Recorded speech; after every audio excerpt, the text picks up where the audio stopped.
नमस्कार, news India देख रहे हैं आप। मैं हूं आपके साथ पूजा मोहन पांडे। बुलेटिन की शुरुआत बड़ी और अहम जानकारी के साथ। ये बड़ी खबर राजस्थान से सामने आ रही है।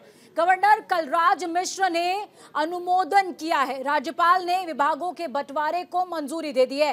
भजन लाल सरकार के मंत्रियों के विभागों का बंटवारा अब हो सकता है। विभागों के बंटवारों का रास्ता साफ। तो विभागों के बंटवारे का रास्ता साफ हो चुका है। राज्यपाल ने अनुमोदन किया है। राज्यपाल ने विभागों के बंटवारे का अनुमोदन किया है।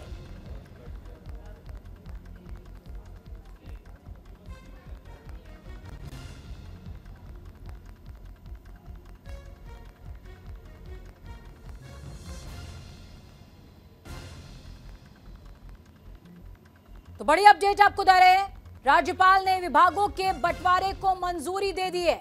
गवर्नर कलराज मिश्र ने अनुमोदन किया है।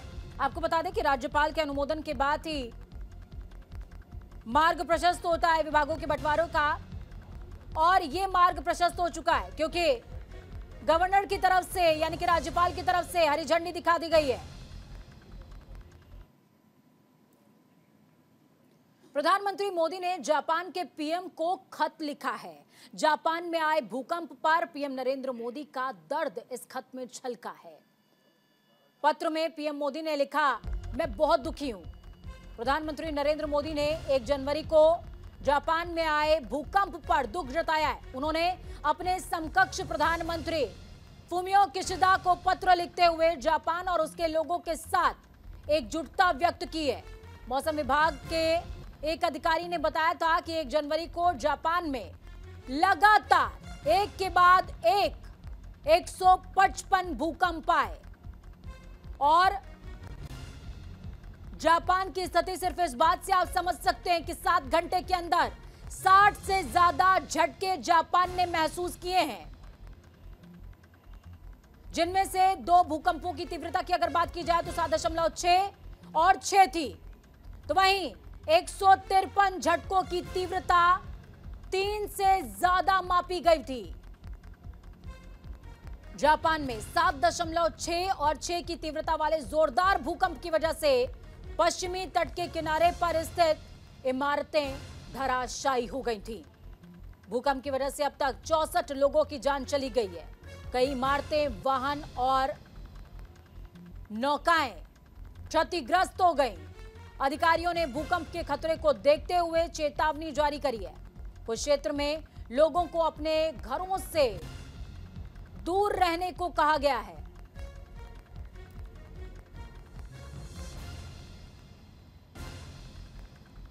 इस समय जापान के लोग भगवान से सिर्फ एक ही बात कह रहे होंगे, उम्र बीत जाती है घर बनाने में और तुम तरस नहीं खाते बस्तियां जलाने में। तो वहीं दूसरी तरफ 22 जनवरी को भगवान राम की प्राण प्रतिष्ठा होने वाली है, जिसको लेकर तैयारियां जोरों पर हैं। भगवान राम के जलाभिषेक के लिए जहां अलग अलग जगहों से शुद्ध जल पहुंचाया जा रहा है, तो वहीं नेपाल के जनकपुर से अयोध्या के लिए जनकपुर वासी सनेश लेकर निकल पड़े हैं। आपको बता दें कि यह सनेश भगवान श्री राम की प्राण प्रतिष्ठा में भेजा गया है, जिसमें चांदी के खड़ाऊ, ग्लास, कटोरी, फल, फूल और बहुत से सामान शामिल हैं। आपको ये बताते चले कि दूल्हे के ससुराल से जो सामान भेजा जाता है उसको सनेश कहते हैं, और राम जी की ससुराल है जनकपुर। सीता जी के पिता जनक का राज्य है जनकपुर। तो सनेश भगवा झंडों और उत्साह के साथ नेपाल के रास्ते को तय करता हुआ भारत में प्रवेश कर चुका है, ताकि रामलला की प्राण प्रतिष्ठा में सनेश का इस्तेमाल किया जा सके। तो 22 जनवरी को भगवान राम की प्राण प्रतिष्ठा है। प्रतिष्ठा से पहले देखिए, नेपाल से एक वाहन चला है, सजा हुआ वाहन, जिसमें भगवान श्री राम के लिए चांदी का खड़ाऊ, फल फूल और भी तमाम प्रतिष्ठित चीजें जो कि किसी दूल्हे की ससुराल से भेजी जाती हैं, जिसे सनेश कहा जाता है, चल पड़ी हैं। माहौल भगवामय और एक ही उद्घोष, जय श्री राम।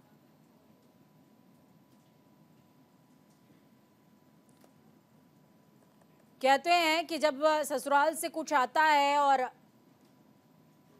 उसको देखने के लिए, उसमें शामिल होने के लिए, उस उत्साह को पहचानने के लिए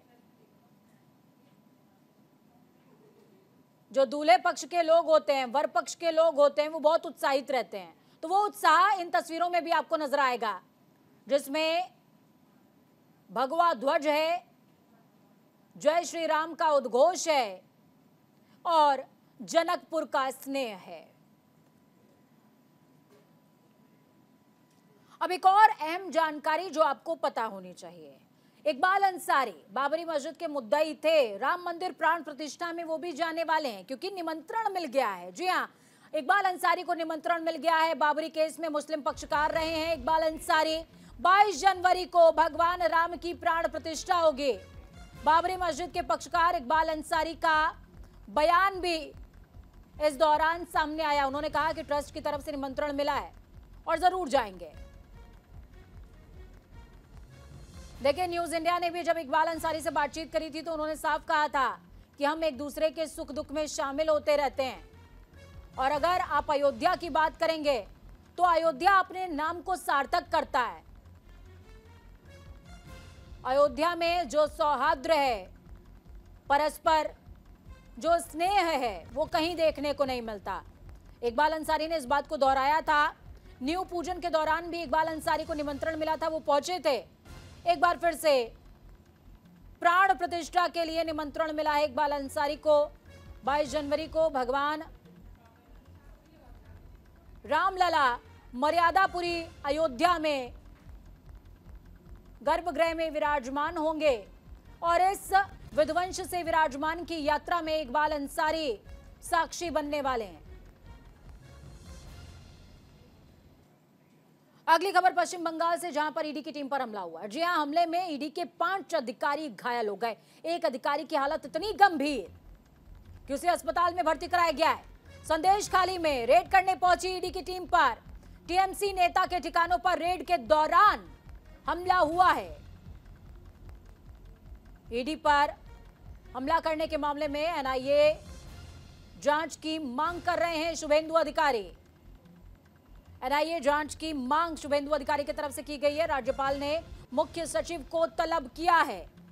टीएमसी नेता शाहजहां शेख के समर्थकों पर हमले का आरोप लगाए। पूर्व खाद्य मंत्री ज्योतिप्रिय मलिक के करीबी हैं शाहजहां शेख।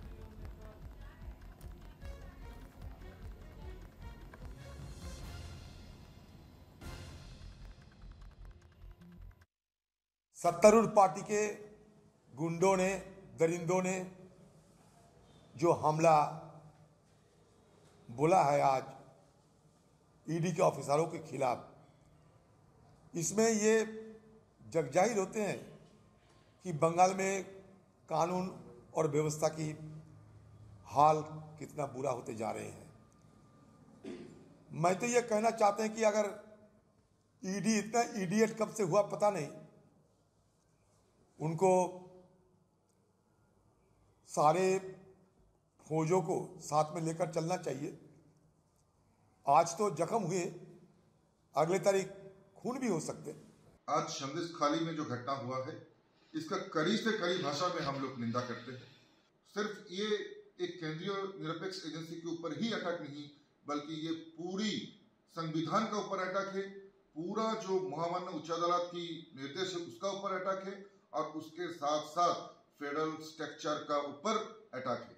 और मैं ये कहना चाहूंगा कि बंगाल में ऐसी घटना, ऐसी हादसा बार बार हो रहा है, और क्यों हो रहा है इसको भी हम लोग ये भी खोज करेंगे। ऐसा घटना बार बार घटते हैं तो ये प्रमाणित करते हैं कि उस राज्य की जो राज्य सरकार है वो लॉ एंड ऑर्डर मेंटेन करने में पूरी तरह से फेलियर है, और ये भी प्रमाणित करते हैं कि उस राज्य। देखिए, इन सब के अगेंस्ट में कंप्लेन है और करप्शन के चार्जेस है, तो स्वाभाविक है इनके ऊपर तो ईडी का कार्रवाई होगा, क्वाइट ऑब्वियस है। लेकिन जिस तरीके से आज संदेश खाली में शाहजहान शेख के वहाँ पे जिस तरीके से ईडी के अफसर के ऊपर प्रेस के ऊपर जो हमला हुआ है, वो दिखाता है कि बंगाल में रोहिंग्या मुस्लिम जो है उनको घुस के बंगाल की पूरी लॉ एंड ऑर्डर को क्या कर चुके हैं। और ये जो ईडी के साथ हो रहा है, ये सिर्फ ईडी के साथ नहीं हो रहा है, ये अपना बंगालियों का फ्यूचर दिखा रहा है। बंगालियों के साथ भी ऐसे आगे आने वाले समय में होने वाला है। अगर ये सरकार तो कुछ नहीं करेगी, ये सरकार अगर रहेगी और भी तेजी से ऐसी चीजें। ये पूरी तरह दुर्भाग्यपूर्ण है। जिस तरह बंगाल में कानून व्यवस्था नाम की कोई चीज नहीं है, बंगाल के लोग सिर्फ भ्रष्टाचार में बंगाल की सरकार लगी हुई है और पूरी तरह से बंगाल को ये लोग बदनाम कर रहे हैं। बंगाल एक सभ्य राज्य माना जाता था, लेकिन वहां पर ममता जी और टीएमसी ने उसको जिस तरह से जंगल राज में बदल दिया है, इसका प्रमाण है कि ईडी के टीम पर भी हमला हुआ है। देखिए, बंगाल का हाल इसीलिए सबका जानकारी है ही है। वो वहाँ आइन का शासन नहीं चलता है, लोकतंत्र जो सिस्टम बार बार फेल हो रहा है, इसलिए ईडी का ऊपर हमला हो रहा है।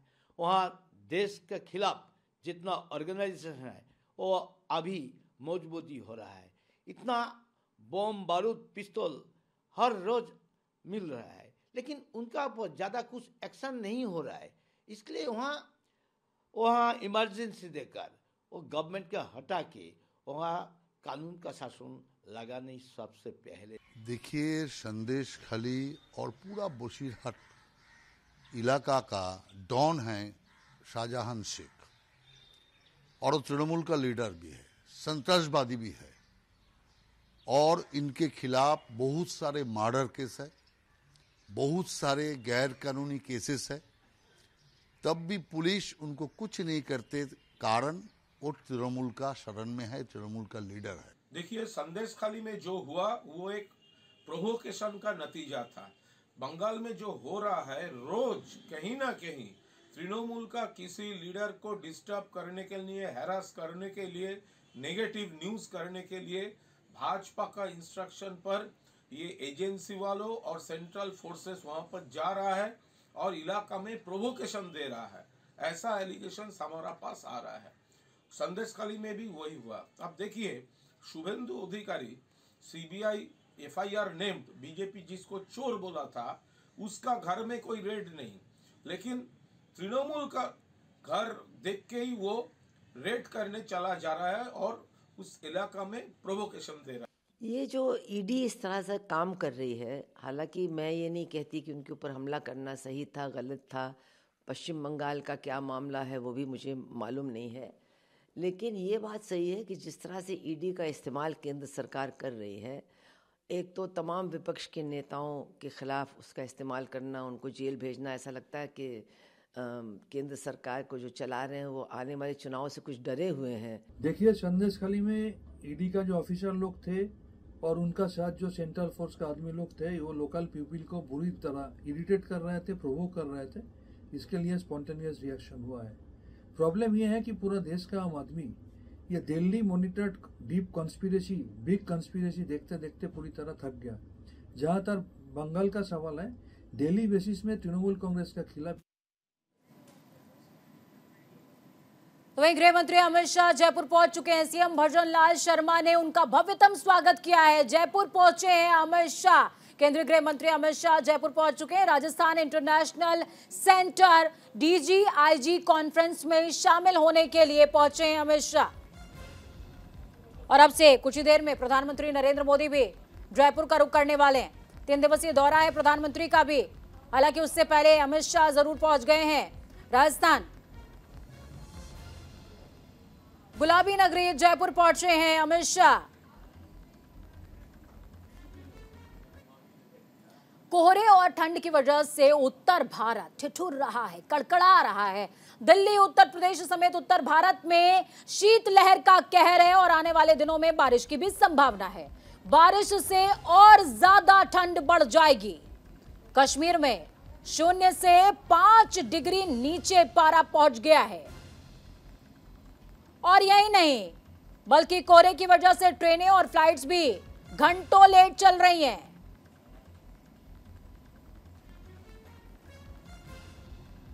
तो इस वक्त की बेहद बड़ी अपडेट आपको दे रहे हैं। कोहरे से ट्रेन्स और फ्लाइट्स दोनों ही लेट चल रही हैं। उत्तर भारत में कड़ाके की ठंड।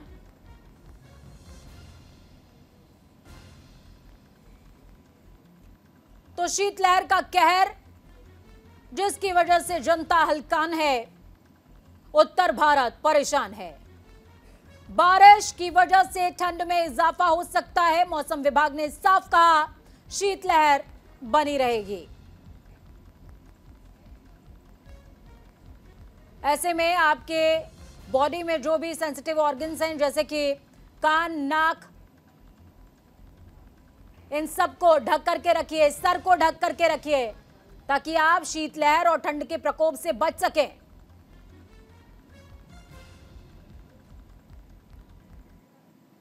ठंड है और डल लेक पूरी तरह से जमी हुई है और हम लोग को यहाँ बहुत मज़ा आ रहा है। किश्तियाँ चल रही है और बहुत अच्छा फील हो रहा है हम लोग को। बहुत ठंड है। सुबह में तो टेम्परेचर लगभग 1 डिग्री -1 था शायद। हाँ, -1। और यहाँ पूरी तरह से डल लेक है जो जमा हुआ है और काफ़ी ठंड है यहाँ पे, -1 डिग्री है। और आगे देखते हैं क्या। और मार्केटिंग यहाँ भी कुछ ज़्यादा ही लंबा है। हाँ, ये सब तो यहाँ खुद आकर लिए हैं। ठंड के कारण -1 डिग्री है और आगे देखते हैं कितना डिग्री जाता है। अभी तो सुबह का टाइम है, इसलिए -1 डिग्री है। तो ग्राफिक्स के जरिए आपको बता रहे हैं कि किस तरीके से ठंड की वजह से, शीतलहर की वजह से दिल्ली कांप रही है। मौसम विभाग ने गंभीर शीतलहर का अलर्ट जारी कर रखा है। शीतलहर से दिल्ली कांप रही है और येलो अलर्ट जारी कर दिया गया है। गुरुवार का दिन इस सीजन का सबसे ज्यादा ठंडा दिन रहा है और आने वाले दिनों में स्मॉग की चादर, यानी कि फॉग की चादर छाई रहने वाली है। साथ ही राजधानी का अधिकतम तापमान भी आपको बताएंगे कि किस तरीके से 12.5 डिग्री अधिकतम तापमान है, जो कि सामान्य यानी कि नॉर्मल से 7 डिग्री सेल्सियस कम है। इसके अलावा मिनिमम टेम्परेचर का जिक्र जरूरी, जो कि 7.7 डिग्री सेल्सियस दर्ज किया गया है। यह सामान्य से 1 डिग्री ज्यादा है। मौसम विभाग ने शीतलहर को लेकर घोषणा कर रखी है कि शीतलहर जारी रहेगी।